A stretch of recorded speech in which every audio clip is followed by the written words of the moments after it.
সূরাতুল জারিয়া রব্বুল আলামিন ডাক দিয়ে বলেন, আল্লাহর বিপরীতে তারা তোমার সামান্যতম কোনো কাজে আসবে না। আল্লাহর বিপরীতে তারা তোমার সামান্যতম কোনো কাজে আসবে না। বস্তুত মনে রেখো, জালেমগণ, দুনিয়ার জমিনে যত জালেম আছে, এক জালেম আরেক জালেমের বন্ধু হয়। কি হয়? সেটা যদি আমেরিকায় থাকে, আরেক জালেম যদি বাংলাদেশে থাকে, এই জালেমে জালেমের সম্পর্ক হয়ে যায়। সেটা যদি ইসরায়েলের মধ্যে থাকে, আর যদি আরেক জালেম আমেরিকায় থাকে, তো সেখানেও সম্পর্ক হয়ে যায়। দুনিয়ার জমিনে দেখা যায় এক মুসলমান আর এক মুসলমানের বন্ধু, এক মুসলমান আর এক মুসলমানের জন্য কান্দে।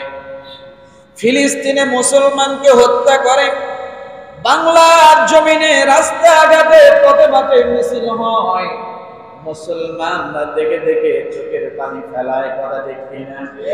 তাইলে বোঝা গেল মুসলমান মুসলমানের বন্ধু। আবার নামদারি কিছু মুসলমান আছে, নামে মুসলমান, প্রকৃতপক্ষে তারা মুসলমান না, সব সময় ইহুদিদের এজেন্ট বাস্তবায়নের জন্য কাজ করে। কথা দেখি না? আল্লাহ তাআলা সূরাতুল জারিয়ার এখানেই বললেন, ইন্নাহু লা ইউগনু আনকা মিনাল্লাহি শাইআ ওয়া ইন্নাজ যালিমিনা বা'দুহুম আউলিয়াউ বা'দ। একজন জালেম আর একজন জালেমের বন্ধু হয়। আবু লাহাব আল্লাহর নবীর আপন চাচা, বাবের আপন ভাই, কিন্তু রাসূলের সঙ্গে তার সম্পর্ক ভালো ছিল না। আবু লাহাবের সম্পর্ক কার সঙ্গে ভালো? আবু জেহেল, রাসূলের দূর সম্পর্কের চাচা। আবু লাহাব আজ থেকে বাদ দিয়া আবু জেহেলকে আপন করে নিয়েছিল। কথা দেখে না? আজকে মানে সন্তানের মতো, কিন্তু জালেমে জালেমে মিল হতে হবে। এই জন্য ভাসতে বোঝে না, সন্তান বোঝে না, জালেমে জালেমে মিল হওয়ার জন্য মিল হয়ে গেল। কথা ঠিক কিনা? এই দুনিয়ার জমিনে হাজারো যত জালেম দেখবেন, ওই সময় জালেমরা জালেমে জালেমে এক হয়ে যায়। আল্লাহ তাআলা ডাক দিয়ে বলেন, ইন্নাহুম লা ইউগনু আনকা মিনাল্লাহি শাইআ, তাদের দ্বারা তোমার কোনো ফায়দা হবে না। ওয়া ইন্নাজ যালিমিনা বা'দুহুম আউলিয়াউ বা'দ, তারা একে অপরের বন্ধু জালেমরা। এরপর আল্লাহ বলেন, ওয়াল্লাহু ওয়ালিয়ুল মুত্তাকিন।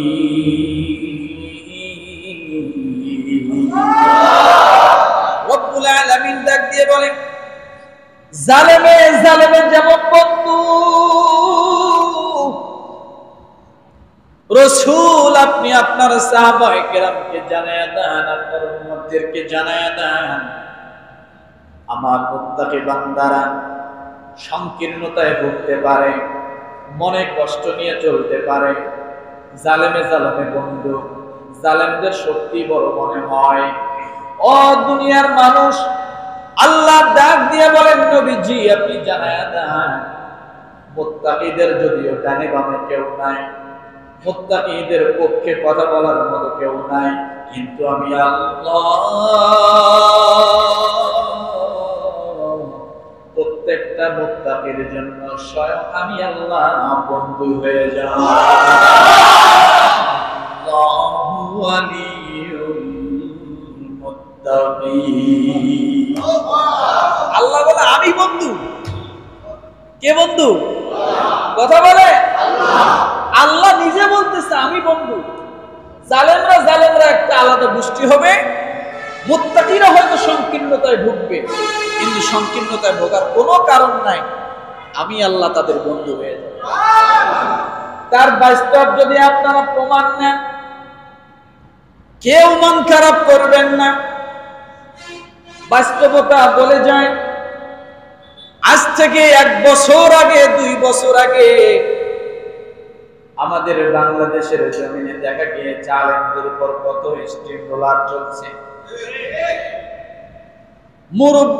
মুরব্বী দাড়ি পাকা মুরব্বী আলেমরা, তাদের কোমরের মধ্যে রশি, হাতের মধ্যে বেড়ে, পায়ের মধ্যে বেড়ে হ্যান্ডকাপ আছে না নাই?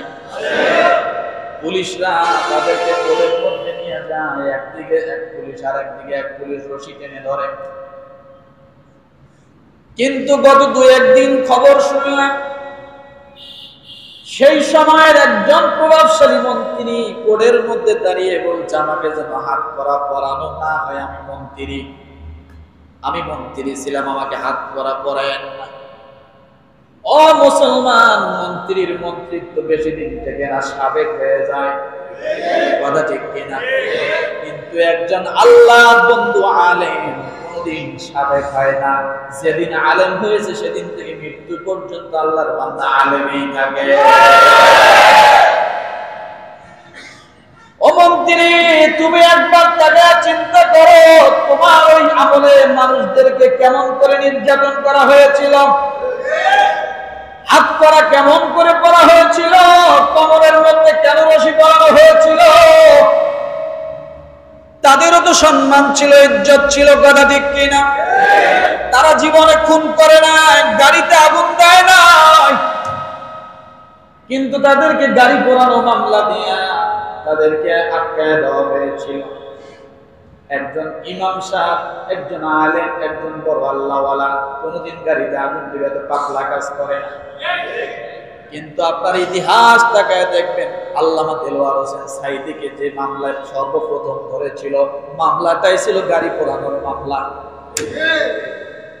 তাকে যখন প্রথম অ্যারেস্ট করলো 10 সালের দিকে, প্রথম মামলাটা কি ছিল? এটা কেউ বিশ্বাস করে? কেউ বিশ্বাস করতে পারে না। এইটা একটা উদাহরণ দিয়ে বুঝাইলাম, এইভাবে মানুষদেরকে এইভাবে অত্যাচার করা হয়েছে। রব্বুল আলামিন সেই কথা বললেন, আলেম মনে করছো এই ক্ষমতার সামনে তোমাদের কোনো শক্তি নাই, এই পুলিশের শক্তির সামনে তোমাদের শক্তি নাই, এত জুলুম অত্যাচারের সামনে আয়না ঘরের মতো অত্যাচারিত জায়গার মধ্যে এরকম তোমাদের কোনো শক্তি নাই। আল্লাহ বলেন, আমি যখন তোমাদের বন্ধু হয়েছি, কেমন করে গদি উল্টায় দেব তোমরা কোনোদিন টের পাবা না।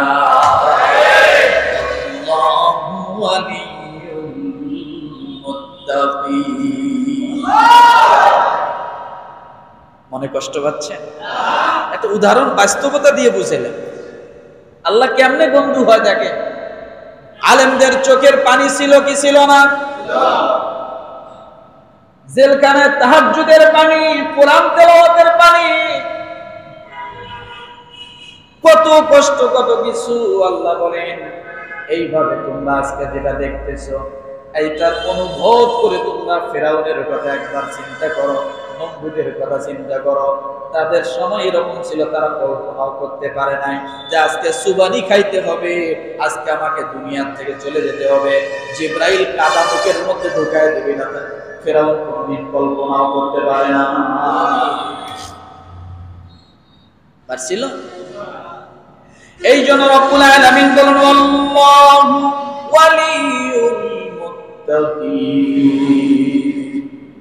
আল্লাহ বলে, মুত্তাকিনদের বন্ধু আমি যখন আল্লাহ হয়ে যাই, তাদের দুনিয়ার জমিনে আর কোনো চিন্তা পেরেশানি থাকার কথা না। রব্বুল আলামিনকে এবার আপনি যদি প্রশ্ন করেন, আল্লাহ বুঝলাম আপনি মুত্তাকির বন্ধু, মুত্তাকি কেমনে হব? সূরাতুল জারিয়াতের 19 নম্বর আয়াতে আল্লাহ মুত্তাকির বন্ধু বললেন। এরপর আপনি যদি প্রশ্ন করেন আল্লাহ কেমন করে বন্ধু হব, আল্লাহ তাআলা 20 নম্বর আয়াতে বলেন, হাযা বাসাইরু লিন-নাসি ওয়া হুদান ওয়া রাহমাতাল লিকাওমিন ইউকিনুন। রব্বুল আলামিন ডাক দিয়ে বলেন, এটা কোরআন সমস্ত মানুষের প্রকৃত জ্ঞানের সমষ্টি এবং যার দৃঢ় বিশ্বাস রাখে তাদের জন্য পথ নির্দেশ এবং রহমত। কোরআন হলো মানুষের জন্য হেদায়াত। কি বলেন? কোরআন হলো মানুষের জন্য হেদায়াত, কোরআন হলো মানুষের জন্য রহমত। কয়টা? এরপর আল্লাহ বলেন কোরআন হলো মানুষের জন্য উপদেশ। কাযালিকা নাকুসসু আলাইকা মিন আনবাই মা ক্বাদ সাবাকা ওয়া ক্বাদ আতাইনাকা মিন লাদুন্না যিকরা। আল্লাহ বলেন কোরআন হলো মানুষের জন্য উপদেশ। অতএব হাজারো ঘটনা কোরআনের মধ্যে আছে, হাজারো কেচ্ছা ঘটনা কোরআনের মধ্যে আছে। 2000 প্রায় আয়াত কোরআনের মধ্যে কেচ্ছা বলা হয়েছে। আল্লাহ কেচ্ছাগুলো বলে বলে মানুষকে বুঝাইছেন। আল্লাহ সে কথাই বলতেছেন, রাসূল আপনি মানুষদেরকে উপদেশ থেকে শিক্ষা গ্রহণ করতে বলেন। আমি আল্লাহ কোরআনকে উপদেশ হিসেবে দিয়েছি। কি হিসেবে দিয়েছি?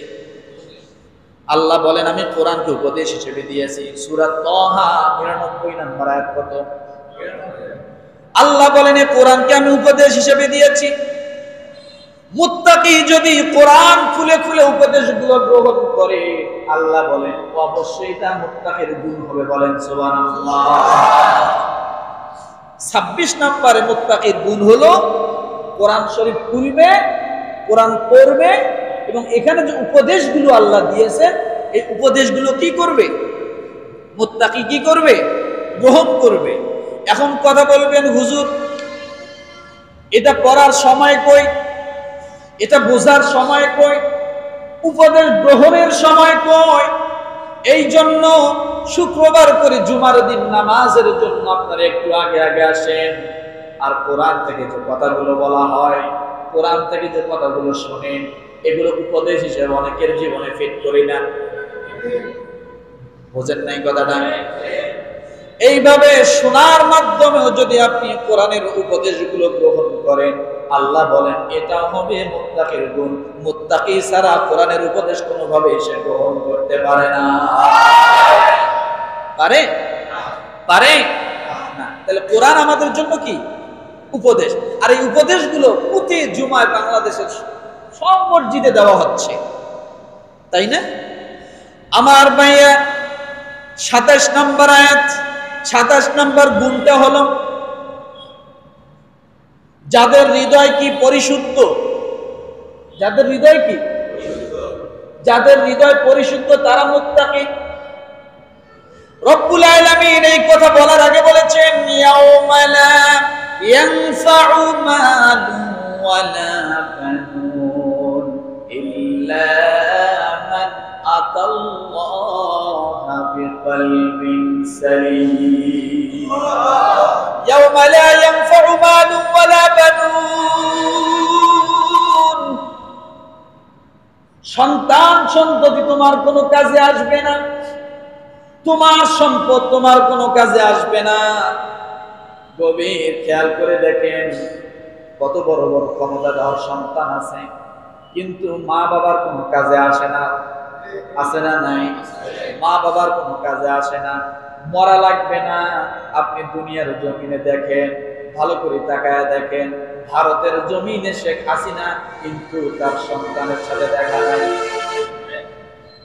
খালেদা জিয়া দীর্ঘ কত বছর বাংলাদেশে কিন্তু সন্তান আছে, তারা গিয়ে বেঁচে কিন্তু তার সঙ্গে সাক্ষাৎ নাই। আছে না নাই?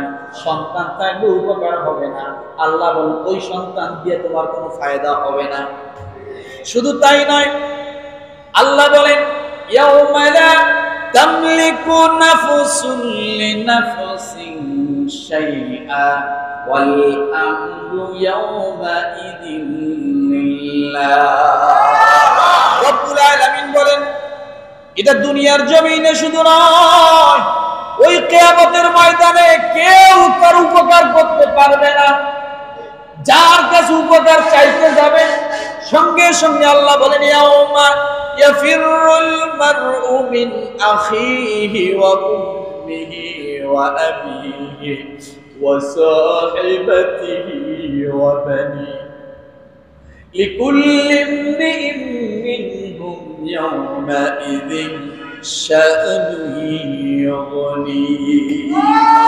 রব্বুল আলামিন ডাক দিয়ে বলেন, কিয়ামতের ময়দানে কেউ কার উপকার করতে পারবে না।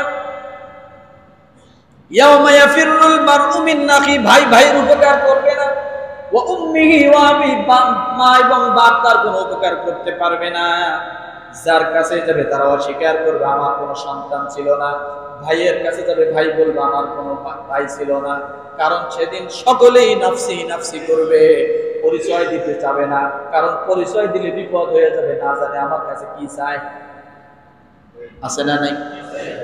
এটা তো আখিরাতের কথা। দুনিয়ার জমিনে এমন আছে না নাই?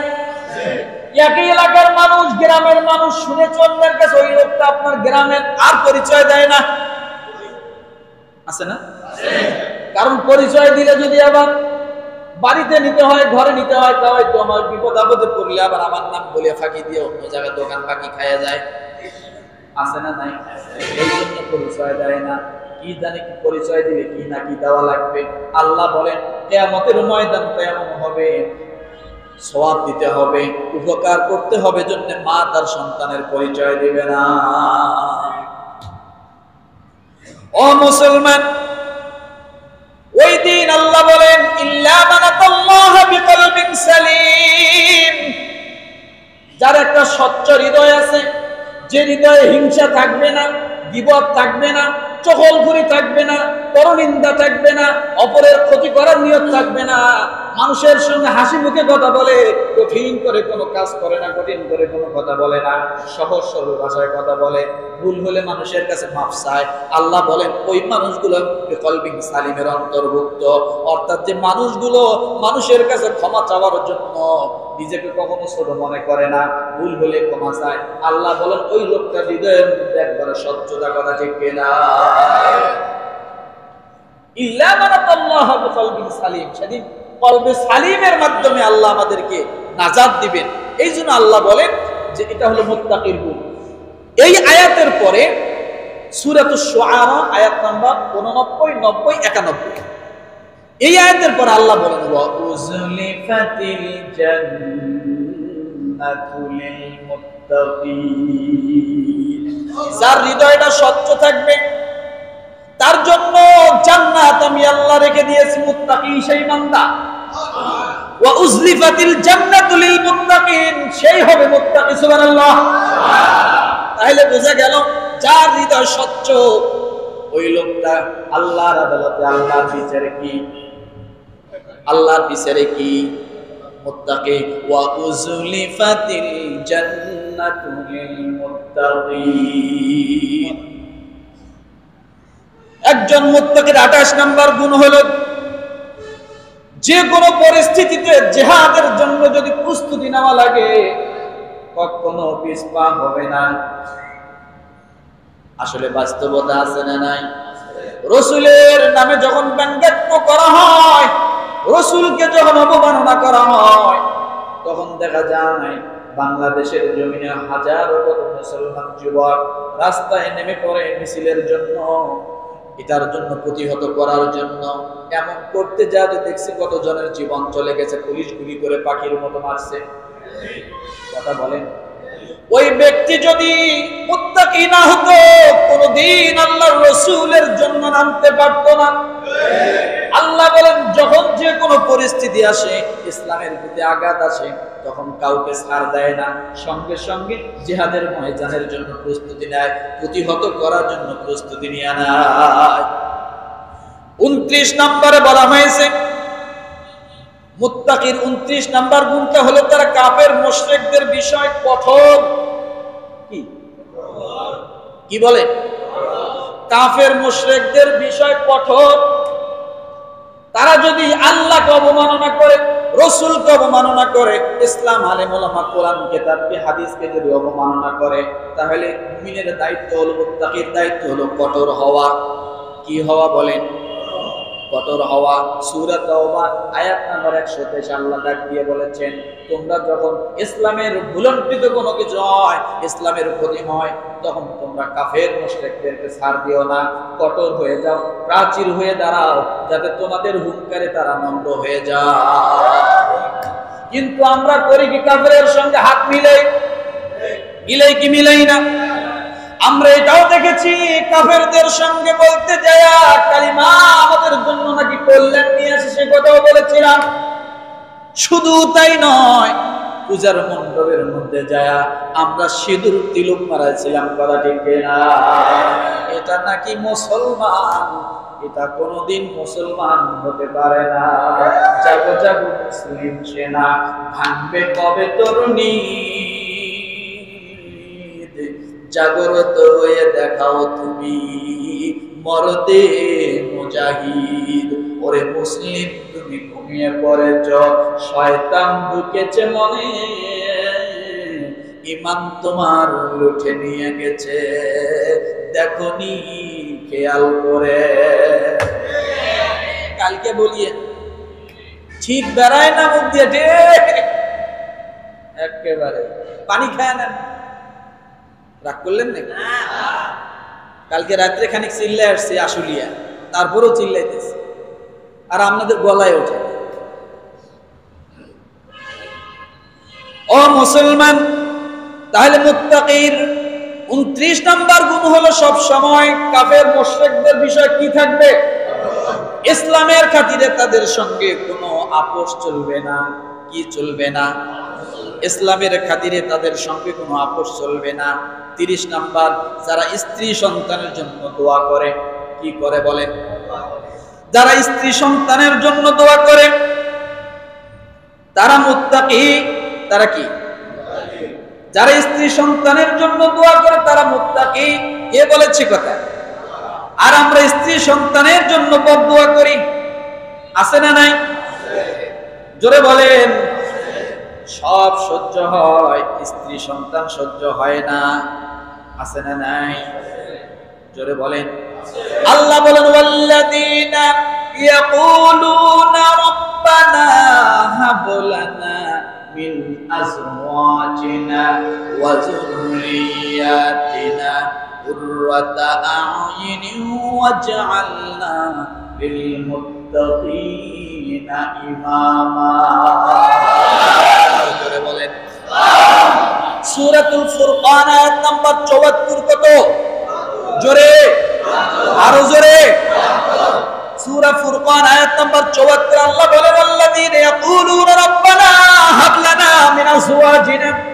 আয় আল্লাহ, হে আমাদের প্রতিপালক, আমাদেরকে আমাদের স্ত্রী আমাদের সন্তানদের পক্ষ হইতে দান করো এমন নয়ন প্রীতি এবং আমাদের মুত্তাকিদের নেতা বানাও।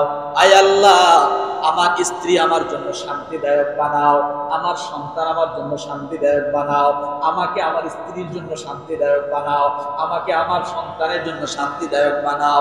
শুধু তাই নয় আল্লাহ, আমার গোটা পরিবার মুত্তাকিদের নেতার হিসেবে অন্তর্ভুক্ত করে না। দোয়াটা মুখস্থ করেন। আল্লাযীনা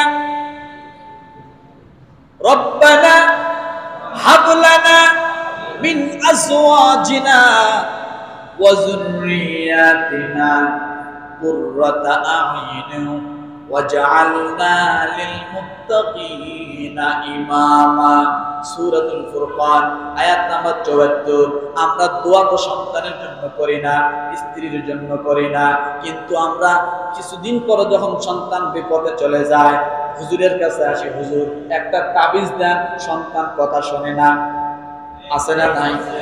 এই যে তাবিজ দিলাম, সূরা ফুরকান 74 নম্বর আয়াত, এই তাবিজ যদি আপনি নামাজের মধ্যে দুহাত তুলিয়া, নামাজ শেষ করে দুহাত তুলে আল্লাহর কাছে দোয়া করেন, আল্লাহ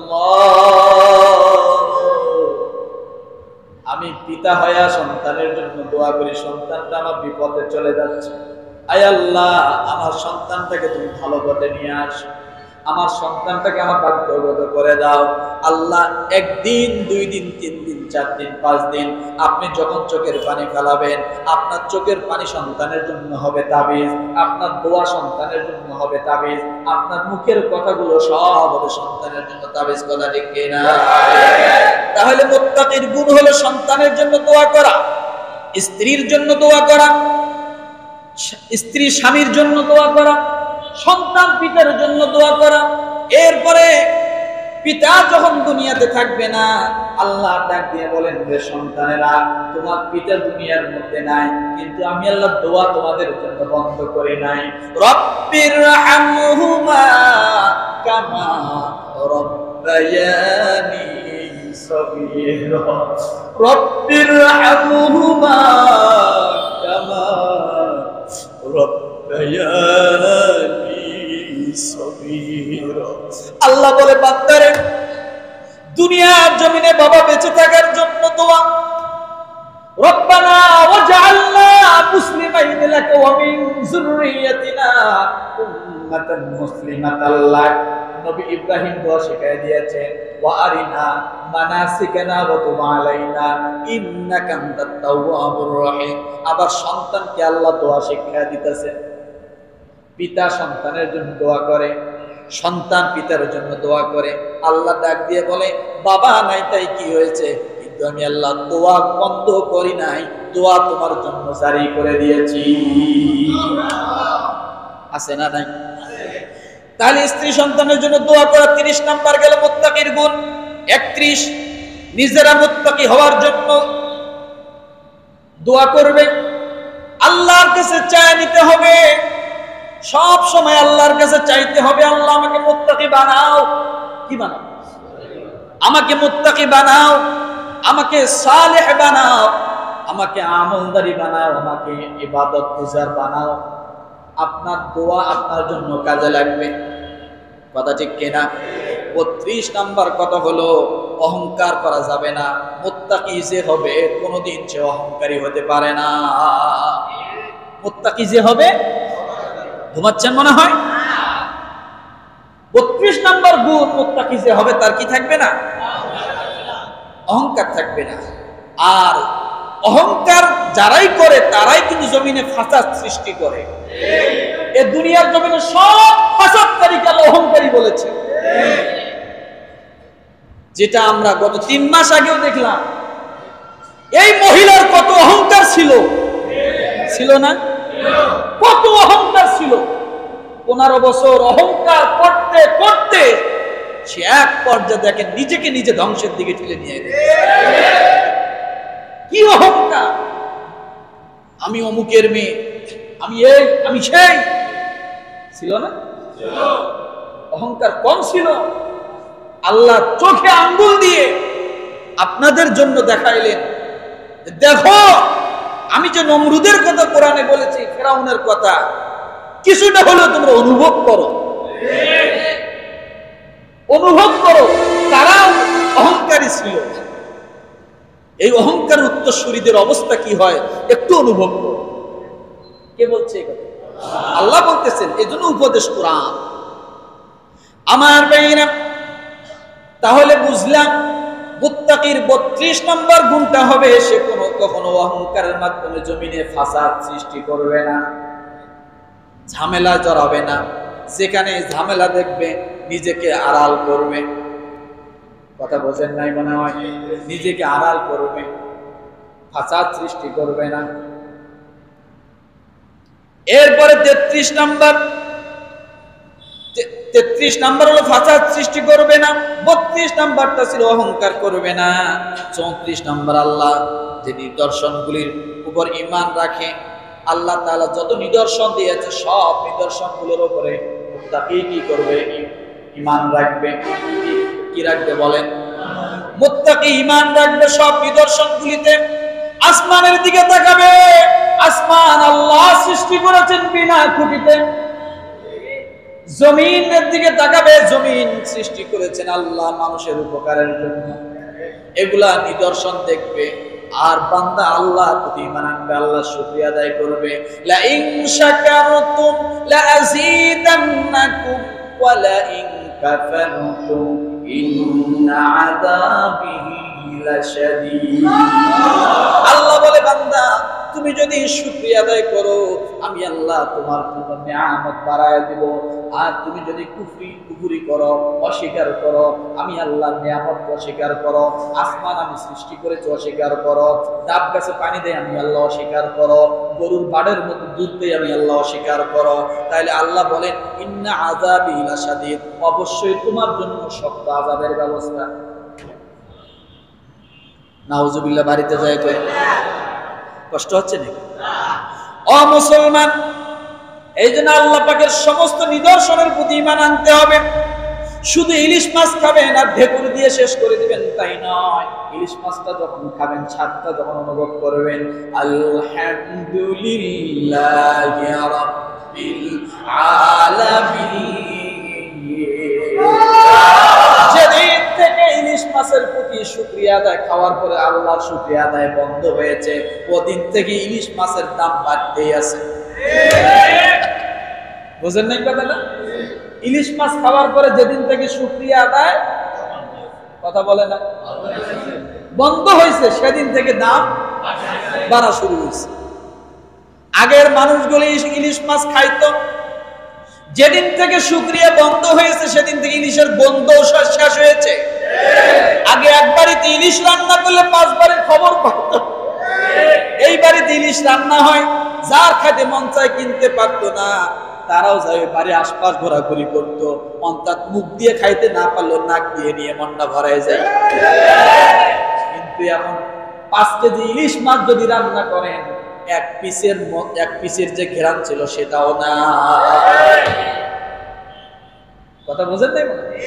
এই জন্য আল্লাহ বলেন, লা ইন শাকারতুম লা আযীদান্নাকুম ওয়া লা ইন কাফারতুম ইন্না আযাবি লাশাদীদ।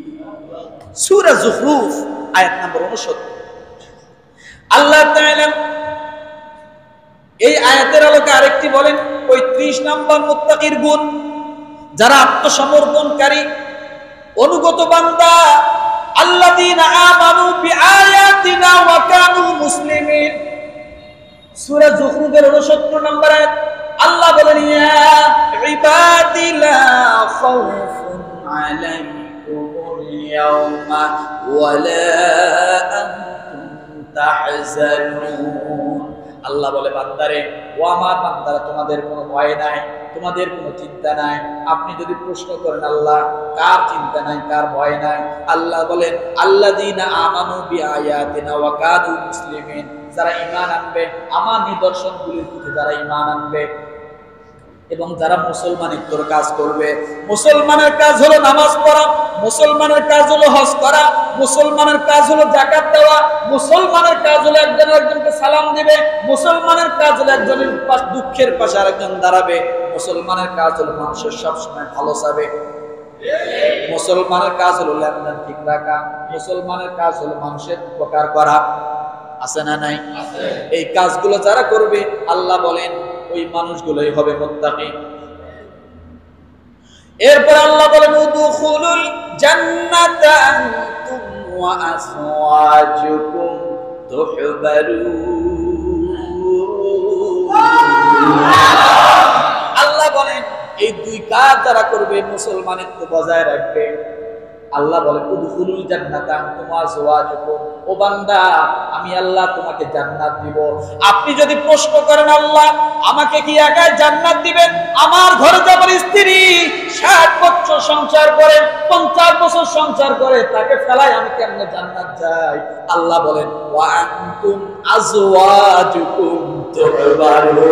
আল্লাহ বলেন, শুধু তুমি নয়, আমি আল্লাহ তাআলা তোমার স্ত্রী সহ তোমাকে জান্নাত দিয়ে দিলাম।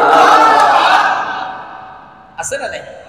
সূরা যুখরুফ আয়াত নম্বর 69, 70, 71 সম্পর্ক করে দেখেন আমার ভাইরা। 36 নম্বরে বলা হয়েছে, যারা আল্লাহর দিকে অভিমুখ হয়, যারা আল্লাহর দিকে আসে, তারা অবশ্যই মুত্তাকি। তারা কি? কথা বলেন। যারা আল্লাহর দিকে আসে তারা কি? এবার আল্লাহর দিকে আপনি যখন যাবেন, আল্লাহ বসে থাকবে না, কি করবে না? আল্লাহ এই জন্য জানাই দিয়েছেন, ফাযকুরুনি আযকুরুকুম ওয়াশকুরুলি ওয়া লা তাকফুরুন। আল্লাহ ডাক দিয়ে বলে, বান্দা, তুমি যদি আমার দিকে আঘাত অগ্রসর হও, ও বান্দা, আমি আল্লাহ তোমার জন্য তোমার দিকে 2 হাত অগ্রসর হই। কেউ ঘুমায় নাকি? আপনি 1 হাত অগ্রসর হন, আল্লাহ বলে বান্দা আমি তোমার দিকে 2 হাত অগ্রসর হই। আপনি যদি আল্লাহর দিকে দৌড়ে যান, আল্লাহ বলে তার থেকে বেশি দৌড় দেই আমি আল্লাহ। এই জন্য রব্বুল আলামিন ডাক দিয়ে বলেন ওয়াসারিউ ইলা মাগফিরাতিন মির রাব্বিকুম ওয়া জান্নাতিন আরদুহাস সামাওয়াতু ওয়াল আরদু উইদ্দাত লিল মুত্তাকিন। আল্লাহ বলে বান্দা তুমি আমার দিকে দৌড়াও, তুমি যদি আমার দিকে দৌড়াতে পারো আমি আল্লাহ তোমার জীবনের সব গুনাহ আমি আল্লাহ মাফ করে দিব। তাহলে আল্লাহর দিকে রুজু হওয়া। এই যে মসজিদে আসছেন না, অনেকেই তো 11টার আগে চলে আসছে। কিসের জন্য আসলে? খিচুড়ি দিব তাই? খিচুড়ি দিব তাই? টাকা পয়সা দিব তাই? উল্টে আরো দিতে হয়, কথা ঠিক না? কিন্তু তারপরও কিসের জন্য আসলে? বাইরে বসে থাকলে তো পারতেন, চায়ের দোকানে আড্ডা দিলে পারতেন। কেন আসলেন? আল্লাহর মহাব্বতে আসছে। কার মহাব্বতে? কার মহাব্বতে? আমার বাইরে আল্লাহর মহাব্বত যদি আপনার প্রতি থাকে, আপনি যদি আল্লাহর মহাব্বতের সামনে অগ্রসর হতে পারেন, আল্লাহ তাআলা আপনার জন্য সব জায়গায় আপনার হয়ে যায়। কি হয়ে যায় বলেন? সকলেই মনোযোগ দেন। আপনি যদি আল্লাহর জন্য হন, আল্লাহ আপনার জন্য হয়ে যাবে। কথাটা ধরে রাখেন। ও মুসলমান, 37 নম্বরে মুত্তাকির গুণ হলো যে ব্যক্তি শেষ রাতে ওঠে, ঘুম থেকে জাগনা হয়, আর উঠিয়া উযু করিয়া 2 রাকাত নামাজের জন্য দাঁড়ায়া যায়। কি করে বলেন? 2 রাকাত নামাজের জন্য দাঁড়ায়া যায়। আল্লাহ তাআলা ডাক দিয়ে বলেন এটা হলো অবশ্যই মুত্তাকির গুণ। কার গুণ? কথা বলেন। যারা রাতের বেলা উঠে, কানু কলিলাম মিনাল লাইলি মা ইয়াহজাউন, যারা রাতের বেলা অল্প ঘুমায়, শেষ রাতে ঘুম ধরে না, আল্লাহর বান্দা বিপদের মধ্যে পড়েছে, ঋণগ্রস্ত হয়েছে, মামলায় পড়েছে, মুকদ্দমায় পড়েছে, ও বান্দা আল্লাহ তাআলা ডাক দিয়ে বলেন তুমি যখন মামলায় পড়েছো, মুকদ্দমায় পড়েছো, অভাবের মধ্যে পড়েছো, ঋণগ্রস্ত হয়েছো, তুমি একটু রাতের বেলা ওঠো, তুমি আমার জন্য আমার দিকে 2টা হাত উপর দিকে তোলো, আমি আল্লাহর জন্য তুমি নামাজে দাঁড়িয়ে যাও, আমি আল্লাহ তোমার জীবনের সব সমস্যাগুলো সমাধান করে দেব। ওয়াবিল আসহারি ইয়াস্তাগফিরুন। সূরা জারিয়াত আয়াত নাম্বার 17 এবং 18। কত? সূরা জারিয়াত আয়াত নাম্বার কত? 17 এবং 18। আল্লাহ বলেন কানু কলিলাম মিনাল লাইলি মা ইয়াহজাউন। ওই সমস্ত মানুষগুলো যারা মুত্তাকি, তাদের গুণ হলো তারা রাতের বেলা কোনো না কোনো সময় ওঠে। অথবা যদি আপনি উঠতে না পারেন, তাহলে আপনার জন্য কি রাতের বেলা ঘুম থেকে জাগনা পেয়েছেন, আপনি যতক্ষণ ঘুমাইছিলেন তাহাজ্জুদের সওয়াব আপনার আমলনামায় হয়েছে, জিকিরের সওয়াব হয়েছে, কোরআন তেলাওয়াতের সওয়াব হয়েছে। আপনি যখন রাতের বেলা ঘুম থেকে জাগনা পেয়েছেন, হঠাৎ জাগনা পাওয়ার সঙ্গে সঙ্গে আপনি বললেন আল্লাহুম্মা গফিরলি। কি বললেন? জোরে বলেন। আপনি বললেন আল্লাহুম্মা গফিরলি। যখন আপনি আল্লাহুম্মা গফিরলি বললেন, সঙ্গে সঙ্গে আল্লাহ ডাক দিয়ে বলে বান্দারে, মানুষ গুনাহ করার পরে দোয়া করে, কিন্তু মানুষ যখন ঘুমায় তার কোনোদিন গুনাহ হয় না। কি হয় না বলেন? অন্তত আপনি আমি গুনাহমুক্ত থাকি, যতক্ষণ ঘুমাই ততক্ষণ কোনো গুনাহ হয় না। আল্লাহ বলে বান্দারে, কেউ যদি ঘুম থেকে জাগনা পাওয়ার সঙ্গে সঙ্গে বলে আল্লাহুম্মা গফিরলি, আমরা আল্লাহ ডাক দিয়ে বলে বান্দা সাথে সাথে তোর জীবনের সব গুনাহ আমি আল্লাহ মাফ করে দিলাম। ওয়াবিল আসহারি ইয়াস্তাগফিরুন। তারা শেষ রাতে উঠে আল্লাহর কাছে মাফ চায়। কার কাছে মাফ চায়? সূরা জারিয়াত আয়াত নাম্বার 17, আয়াত নাম্বার 18 আল্লাহ বলেন তারা আমি আল্লাহর কাছে মাফ চাই। এই গেল 38টা কয়